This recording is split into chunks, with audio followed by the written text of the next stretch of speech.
বাস্তবতা কতটা কঠিন তা মামাকে না দেখলে কখনোই বুঝতাম না।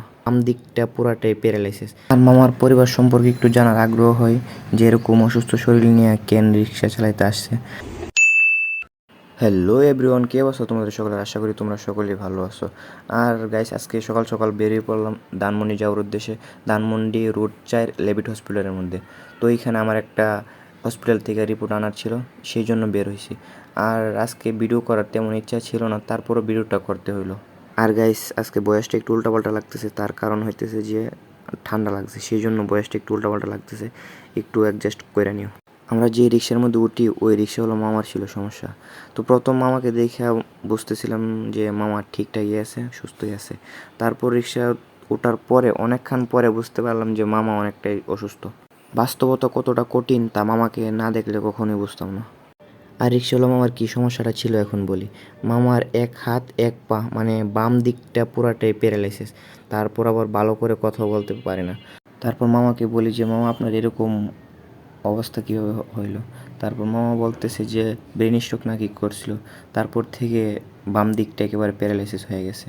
আর রিক্সা চালানোর গতি দেখে তো বুঝতেই পারতেছেন যে মামা কতটা অসুস্থ। তারপর আবার এরকম অসুস্থ শরীর নিয়ে যাত্রাবাড়ি থেকে ধানমন্ডি যাওয়ার জন্য মামা রাজি হয়েছে। প্রথম যখন আমরা রিক্সা ডাকতেছিলাম তখন এত দূর যাওয়ার জন্য কোনো রিক্সায় রাজি হইতেছিল না। তারপর মামাকে পাইলাম, মামা রাজি হয়েছে যাওয়ার জন্য এরকম অসুস্থ শরীর নিয়ে। প্রথম কিন্তু জানতাম না যে মামা অসুস্থ। রিক্সায় ওঠার পর বুঝতে পারি যে মামা অসুস্থ। আর রিক্সা দিয়ে যাওয়ার মূল কারণ হইতেছে যে আমার সঙ্গে যে একটা পাঠা দেখছিলেন, ও বাস দিয়ে ছড়তে পারে না।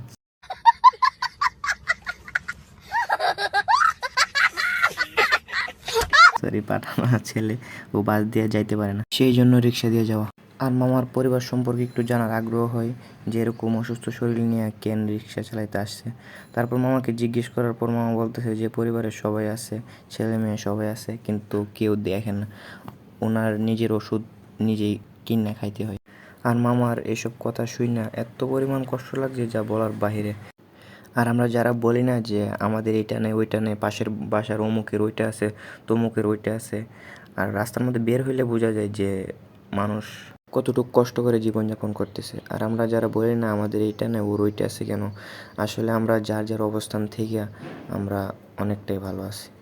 আর আজকের ভিডিওটা এতটুকুই, দেখা হচ্ছে নেক্সট ভিডিওতে। ততদিনে ভালো থাকেন, সুস্থ থাকেন, টাটা।